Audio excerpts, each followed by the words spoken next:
everyone, I'm Nnena. And I'm Ngozi, And welcome back to our channel, Ejima. Okay, so in today's video, we're going to be talking about dating in 2021, the ghetto. We're going to get into it, okay? So, if you're not yet subscribed, I think now would be a good time to subscribe to our channel and also like this video so other people can get to see it, alright? So let's get into the topic. Everyone loves the topic of dating. It can get really repetitive, but it seems as if redundant. If we get on all these channels, Clubhouse, or social media in general, dating is like such a big topic. And I was talking to Nnena about how just a couple of weeks ago I was like on Clubhouse, and I was talking about how like a lot of the rooms could just get very annoying because like everyone's just talking about dating and everyone's just talking about what the other gender isn't doing right. Like, these women aren't loyal, these men like hoes, these women did blah blah, these men blah blah, especially in our community or whatever. It could get very like accusatory, if that's the word I'm looking for. So I just think that when it comes down to dating, period, it's not easy. I don't know if other ethnicities go through the same things we do. I think it's a common thing. I just think our issues may be a little more specific. But I think it's just something that people all over the world are struggling because, let's be real, I think COVID made everything harder. Of course, not being able to see people, but then also too, like you said, because of globalization, modernization, people are just getting married later, so people are dating longer. When you compare it to 30, 40, 50 years ago, the age people got married, they didn't have as much time in the dating field. You know what I mean? Because they were getting married younger, and I don't think they're missing much, to be honest. So being now that people are pursuing other things, people are into their careers, into other things, people are getting married later, so I feel like we're just dating longer, and it can get very, very hectic. So yeah, I was talking about how in some of these rooms, people are just really, it's just like a bunch of complaining sometimes. Like, I'll be in these rooms, like, and I have to just leave. Like, there's only, like, one room I consistently go to. But, like, some of these rooms, I just, like, when I see them coming up in my hallway, I'm just like, I can't do this. Like, this is just so annoying. Like, you can't just sit on stage just complaining all day. So I think the biggest thing to me is that I feel like when it comes to dating is that women and men need to hold themselves accountable. And I think that's kind of like what our channel has been based on from the beginning of time. A lot of our videos, I talk about it all the time. Why are black women single? Yeah, like, beginning videos. Why are model women mad at Kevin Samuels? Like, we're not sitting around, and we don't want women to sit around and just be like, oh, all men ain't this, ends ain't this. Like, we don't like that type of rhetoric. We don't like that type, because it is negative and doesn't help the situation. We do acknowledge there are some real systemic issues, right? And we're not going to try to ignore them and try to make it seem like they're not contributing factors. Like they're not there. Right, they're not there, but that doesn't mean that we don't look inward. That doesn't mean that we don't assess the things that we're doing right and the things that we're doing wrong and see like how we can help the situation, how we can better ourselves. And I think this is kind of how, like, how white our red pill community, we've talked about how could be a little toxic. So I feel like a lot of the men there, even I've met a man recently, like, you could tell when a man is in the red pill community. You could tell me the language he uses. The language, a lot of things that he was just saying to me, it was just so wild, because I'm just like, yeah, this may be true, but okay, how about you? Why did you not get to this stage? Why are you still where you are? Why are you? Have you thought about the type of women you're dealing with? Red flag. Have you ever tried to change the type of women you encounter?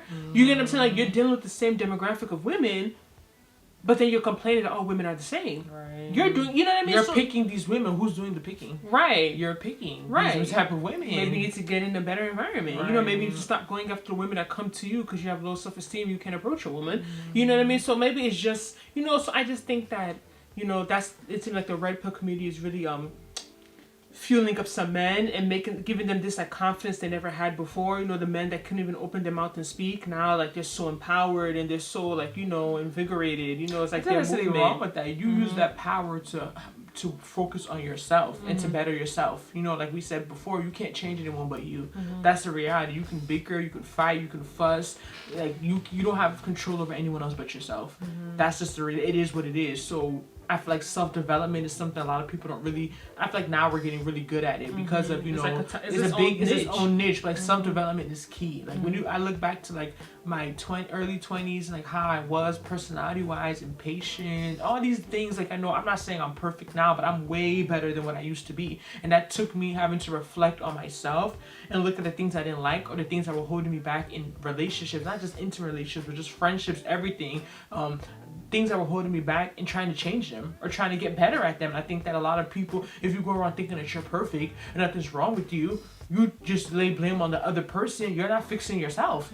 Because there's very few men or women who come here and say that if they're not in a relationship, or they're not married, or they're not at the weight they want to be, or they're not, where they want to be in life financially, they don't have a part to, they're not a part of the equation. Like, you are. I'm not saying that you are to blame, because there's a lot of other things that go into the mix that affect these things, but you can't, very few people come up to say it's just bad luck. Everything just bad just happens to me. Good things don't happen to me. I'm doing everything right. I've worked on myself. I'm putting in the work. Because I'll tell you that one thing that I don't like, when you put in the work, it may not come out as soon as you want it to, but it shows.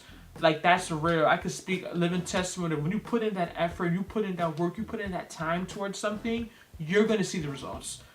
You're going to see the results. And another thing that that kind of ties into the whole like therapy thing, right? Because especially in our community, for a long time, going to therapy was something that was taboo. A lot of people didn't talk about it. It was something that people just felt like made them seem like weak or made them seem vulnerable. And I think I really do like how a lot of people, even influencers, just talk about therapy more, and more people are, BetterHelp is a big one that a lot of people are using. That's very affordable, and like people are going out to seek that help, because a lot of times, even if you're spiritual, you can pray, that's good, but like there's some things you just really need professional help with. You could pray morning to night, and like it's not going to change. It can help, but like the problem is still there. You know what I mean? There's a lot of unlearning people have to do, and sometimes you need someone else to put things into perspective for you to really understand, okay, this is the issue, and then map out how you go about, solving it. So I think that's a really good thing, that a lot of people are more open to therapy, the idea of therapy, going to therapy is more accessible, is more affordable. And I think that in the years to come, we'll definitely see the positive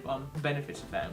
Yeah, that's true. And I think one thing I've just noticed, even just in the past few months, maybe the past year, is that I've noticed that a lot of people I know that date the most, that had the most boyfriends, had the most relationships, are still single.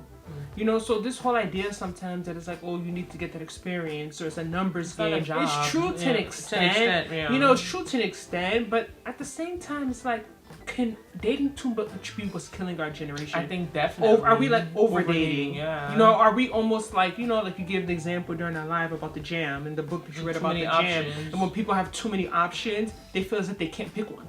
It gets overwhelming. Because it's overwhelming. Like because you read the book, Define a Decade, and there was like an experiment when they told people to pick out of 6 jars of jam versus 24 jars of jam, and most of the people that to pick out of 24, 30% of them would buy a bottle of jam, versus like if you had 30 bottles of jam, only 12% of people bought one, because when you had more options, it was harder to pick which jam flavor you wanted. It was harder to pick which one. Yeah, so it got overwhelming. It's kind of like when it comes to dating, it's like people think that more options is better, and I get it, but it's also too many options is not always good. Because it just makes you feel as if I go for this person, am I missing that person? Right. If I go for this person, how about this person? How about back in the day, and we don't like to go back in the day because, we're in a different time now. But, when you had less options, maybe just people you went to church with, went to school with, people in your neighborhood, it may have not been as overwhelming. You know what I mean? Like, you weren't thinking about the guy maybe that's in Miami and you're in California that you may meet when you go on vacation, be able to date. You know what I mean? The guys in your DM, they live in different countries. Right. People now, everyone is so accessible. You could literally be talking to someone across the globe, different time, 12 hours ahead, 12 hours behind, and it's like people are just so accessible, men and women. So I think that sometimes it makes us feel as if we have all these options and there's so many different to choose from. Then you see so many people who are just still chronically single. So if you had all these options, there was so many to choose from. Why is it still difficult? So more options is not always better. And I think also too, when we've touched on this in one of our videos before, it's about the lifestyle and how people are just more like, even though like there's all these, people are just really.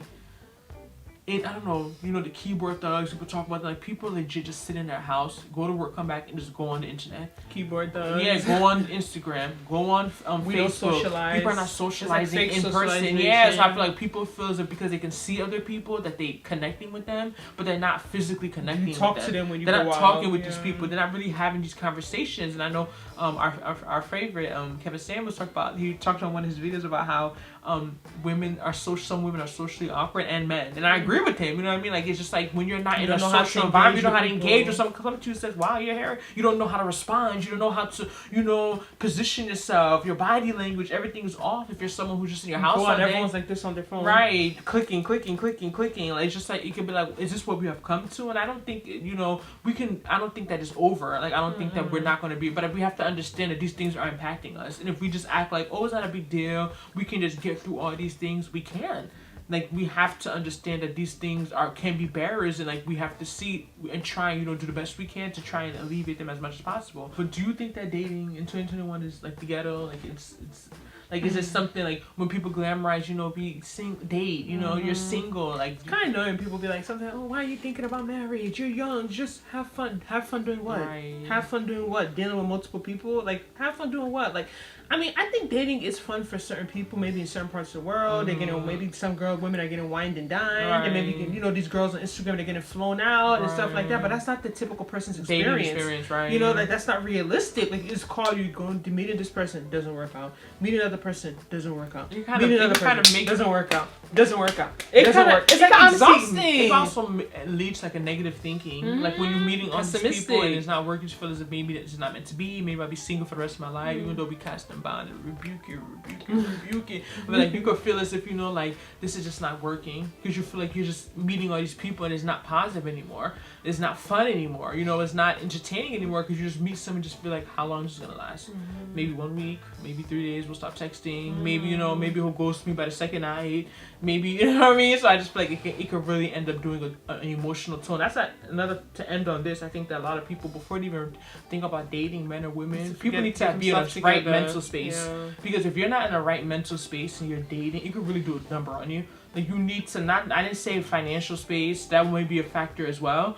Depending on the type of people you want and what type of who you're going after. Let's be real. Like a lot of men have really high tastes, and I don't think there's anything wrong with that. But I understand when some men be like, I'm taking a break because I'm trying to focus on me. And right, I understand because and women do it all the time. It's just more shocking when you hear men say it. Right. You go, oh my God, he's not dating right now. He's taking a break because you have this idea that men are just always going for the next person. But like so many women, like even personally, I've gone like years I don't talk to anyone. I'm just like, is that necessarily a good thing? I'll look back and I'll be like, wow, why was I taking all these long breaks in my 20s? Maybe now I have a child. You don't have that. You know what I mean? Like, what was I doing? But sometimes you just get so frustrated and annoyed. I just want to be by myself. I don't want no one to bother me. I don't want no one to get me upset. I don't want no one to mess with your emotions. Right. Let me just stay by myself and focus on my own life and get myself together. Right. I definitely say that. Get your stuff together first. Focus on yourself first. You could do it while being with someone. You're never going to be perfect. Yeah, even when you're 90. Right, but I'm just saying there's a place. I know this place in my point in my life where I've been at where that was not even dating was not something on my mind. Like you're just at a low point. You have so many things going on with you. Like that's not even something. Like you're that's not. A distraction. That's a distraction. Yeah. Let's be real. Like there's a point in your life where you need to focus on other better things. Quickly, I was gonna say I think another issue. The last issue, I just think that people feel like they have too much time. The issue is that there's no with this rhetoric telling men, oh, don't wait, get married till you're 40. Wait until you're this. Wait until you're that. Wait until you make this much. People are telling women, wait till you're at least 30. Wait till you're at least 30 something. Enjoy your 20s. Have fun. Go out. Travel. So a lot of people feel as if what's the rush? But like I feel like people don't really put into perspective until you're having kids. And the thing is that there should never be a rush, but the issue is if you meet that person, don't think that you're too young. That's the issue, because I feel like it's not about going and forcing it. Oh, I'm 20, let me go force it. Right. But don't think that just because you wait, you're gonna get something better, because it's not true. It's doing something later doesn't make it doing it better. Right. You know what I mean? So I feel like that's a lot of this narrative that's going around that like if you do something later, you're gonna get a better result, and it's really not true. It's not true. It really is not true. I don't know why people believe that. Like doing something later doesn't mean like if anything is harder. Everyone's already partnered. People, a lot of people already settled down. A lot of people, you're stuck in your ways. You know what I mean? It's hard to change. Personality-wise, it's harder to mesh with people. It's harder for you. You know how like they talk about building together. Like when you hear building together, I think of people like in their 20s. I don't think of a 45-year-old man and a 38-year-old woman building. Right. Like to me, those are people that already built. Right. Y'all just coming together with what y'all both built. Right. Like I don't think when I think of building, I really think of two of the people in their 20s or they met in their 20s. Even late teens. Right. Even high school. Right, college. That's what I think of building. But it comes to a point like you're just so like you kind of become so okay. Like you're just like, oh, It Like, becomes you know, it becomes normal. It's hard to to you. deal. It's hard to it's hard to like. What's the word I want to use? It's kind of hard to sometimes maybe compromise or be able to deal with someone else's needs and like accommodate somebody. Accommodate someone else. You know, like I don't believe there's no long breaks right now. We not children no more. I don't believe in long breaks at this point. Like I said, unless you have like a major life circumstance, like let's say God forbid someone got like a diagnosis, you know, you're having a mental health issue, you know, you have like a career, something happened that's just like really, you know, you lost someone. I understand like this, people need breaks, but like at this point in my life, I can't. Not breaks. I can't go annoyed. Yeah, like I get annoyed. Trust me, I've been recently annoyed. I'm like, you know what? Pick yourself up, Ngozi.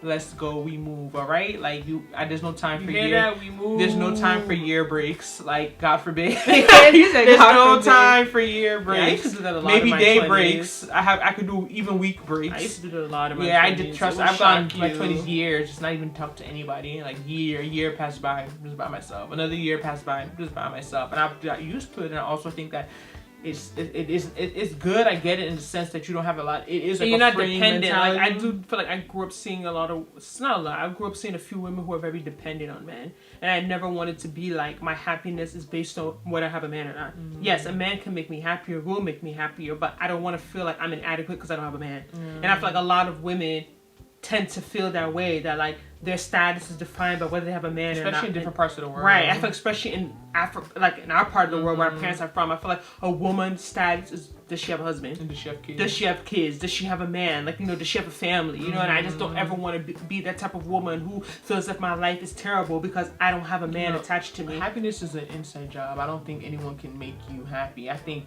people can make you happier. I'm not gonna lie. I think a child can make you happier. I think a good job can make you happier. Money can make you happier. A man can make you happier. But if not one thing single. But I don't think you're gonna be miserable when you get that thing. All of a sudden you become happy. Like I don't think that. I think good health is really good. Good health is number one. Yeah. That's before anything. Anything. We take it for granted every day when you're living, walking, breathing. You don't realize how hard your body is working to sustain you. But like that's number one, of course. But I think that a lot of people get tired of thinking that these things, when they get these things, that their life is gonna just all of a sudden, like, that's it. and then you just get it. You're like, okay, like. No, like people that have children and husbands and are married, they still are depressed. They're still clinically depressed. Some people even take it to the point of taking their lives. Right. So if a man, a child, money, all these things made you happy, and they were some of them have happy marriages. Right. They love their children. Right. I just think it's a like you. I don't want to get too preachers, but I really feel like it's really, you know, having that relationship with your creator and really understanding your purpose and this type of things that really contribute to like your everyday happiness. Like really understanding that this, like you were put here for a reason. There's something more, like you're here to fulfill a purpose. You know, that's beyond all those things, and those other things. Trust me, they're very important. I want them all. You know, I'm not saying that I'm not going to be these people extreme. Oh, that's stupid and dumb. But I'm just saying it's not the end all be all. Yeah. Like because I've seen it. You can have all those things and still be very miserable if you don't have the foundational things together. If you don't have the basic things together. But yeah, I don't want to. Let's not talk too much. But let us know how you feel about this video. Is dating in 2021 the ghetto? Do you wish you would have just gotten into something earlier, or do you feel as if you just keep getting these bad situations? Do you feel like nothing's gonna change? Let's just talk. Are you happy where you are? Right, are you happy by yourself, man or woman, you know, chilling? Are you just taking it a day at a time? Let's talk below in the comment section. Don't forget to like, subscribe, and share this video, and we'll see you all next time. Bye.